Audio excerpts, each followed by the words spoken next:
وَلَقَدْ يَسَّرْنَا الْقُرْآنَ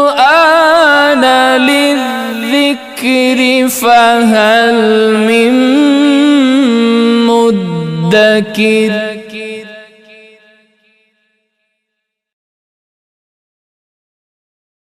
بسم اللہ الرحمن الرحیم۔ سورہ بقرہ کی اگلی آیت ہے آیت نمبر 22، جس کا ترجمہ ہے جس نے تمہارے لیے زمین کو بچھونا اور آسمان کو چھت بنایا، اور اس نے آسمان سے پانی اتارا، پھر اس پانی کے ذریعے تمہارے کھانے کے لیے کئی پھل پیدا کیے، تو تم جان بوجھ کر اللہ کے شریک نہ بنو۔ اب یہاں پر دیکھیے کہ اس آیت میں فرمایا گیا الذی جعل لکم الارض فراشا والسماء بناء، یعنی کہ جس نے تمہارے لیے زمین کو بچھونا اور آسمان کو چھت بنایا۔ اس آیت اور اس سے اوپر والی آیت میں اللہ تعالیٰ نے اپنی ان نعمتوں کو بیان فرمایا، یعنی مخلوق کو عدم سے وجود میں لانا، آسمان اور زمین کو پیدا کرنا، آسمان اور زمین سے مخلوق کے رزق کا مہیا کرنا، اور آسمان سے بارش اتارنا اور زمین سے نباتات اگانا۔ علامہ بیضاوی نے لکھا ہے کہ اس آیت کا باطنی معنی یہ ہے کہ اس آیت میں انسان کے بدن کو زمین سے تشبیہ دی گئی ہے اور روح کو آسمان سے تشبیہ دی گئی ہے، اور انسان کو عقل اور حواس کے استعمال کرنے اور قوت بدنیہ اور روحانیہ کے امتزاج کے واسطے سے جو علمی کمالات عطا کیے ہیں ان کو ان پھلوں کے ساتھ تشبیہ دی گئی ہے، کیونکہ ہر آیت کا ایک ظاہری معنی ہوتا ہے اور ایک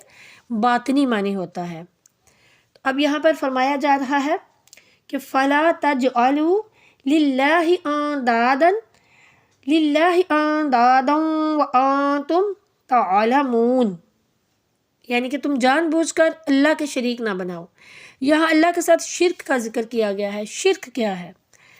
شرک یہ ہے کہ اللہ کے سوا کسی کو بھی عبادت کے لائق سمجھنا۔ اس کی 3 قسمیں ہیں: شرک فی العبادہ، شرک فی الذات، اور شرک فی الصفات۔ شرک فی العبادت کیا ہے؟ شرک فی العبادت سے مراد ہے کہ اللہ تعالیٰ کے علاوہ کسی اور کو مستحق عبادت سمجھنا،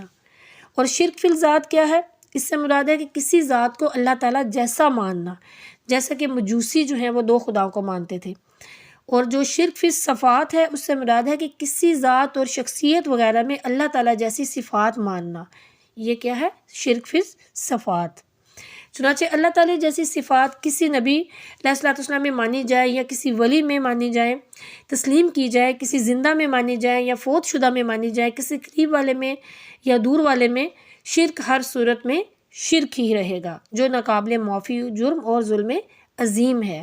شیطان جو ہے وہ شرک فی الصفات کی حقیقت کو سمجھنے سے روکتا ہے اور یہاں امت میں وسوسے پیدا کرتا ہے، اور لہٰذا قرآن پاک کی آیات سے اس کو سمجھتے ہیں اس بات کو۔ ٹھیک ہے کہ اللہ تعالیٰ نے فرمایا سورہ بقرہ کی آیت نمبر 143 میں کہ بے شک اللہ تعالیٰ لوگوں پر رؤوف اور رحیم ہے۔ اب یہاں پر دیکھیے کہ اللہ تعالیٰ کو رؤوف اور رحیم کہا جا رہا ہے، لیکن ساتھ ہی قرآن پاک کی جو آیت ہے سورہ توبہ کی آیت نمبر 128، اس میں نبی کریم صلی اللہ علیہ وآلہ وسلم کو بھی رؤوف الرحیم کہا جا رہا ہے۔ آیت نمبر 128 سورہ توبہ، جس کا ترجمہ ہے بے شک تمہارے پاس تشریف لائے تم میں سے وہ رسول جن پر تمہارا مشقت میں پڑنا گراں گزرتا ہے، تمہاری بھلائی کے لیے نہایت چاہنے والے، مومنوں پر رؤوف اور رحیم ہے۔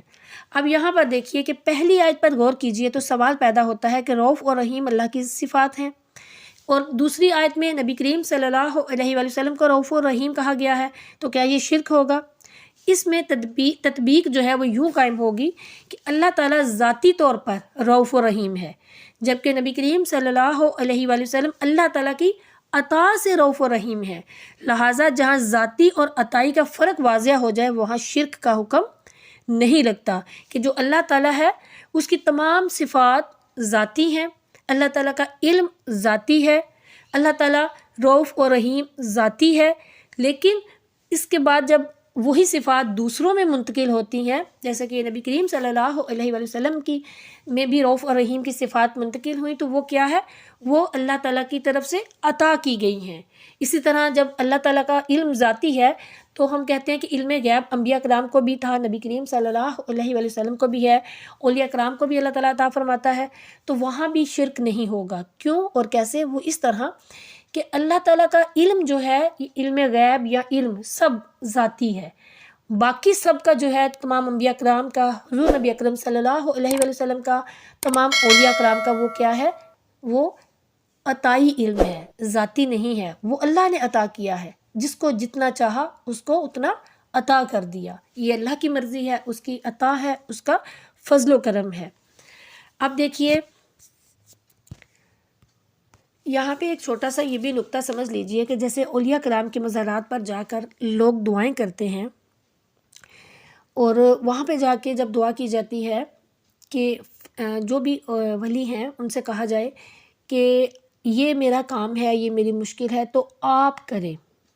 جب ہمارے دل میں یہ ہوگا کہ یہ خود کریں گے، اللہ کی اجازت سے نہیں ہوگا، اللہ کے اذن سے نہیں ہوگا، یہ کر سکتے ہیں، یعنی اللہ کی اجازت کے بغیر کر سکتے ہیں، تو پھر یہ جو ہے نا یہ یہاں پہ آ کر یہ شرک ہو جائے گا۔ لیکن شرک تب یہ اس طرح ہوگا، شرک کب نہیں ہوگا؟ شرک تب نہیں ہوگا جب ہم اللہ کے بزرگوں اور ولیوں کے پاس جائیں گے، ان کے مزارات پر جائیں گے، ان سے دعا کریں گے اور ان سے یہ کہیں گے، یعنی ان سے دعا کا کہیں گے کہ اے اللہ یہ تیرا برگزیدہ بندہ ہے، یہ تیرا ولی ہے، اس نے تجھے راضی کیا ہے، تو اس کے وسیلے سے میری یہ فلاں فلاں دعا قبول فرما۔ یا پھر ہم یہ کہیں گے کہ اے اللہ کے برگزیدہ بندے، میں تیری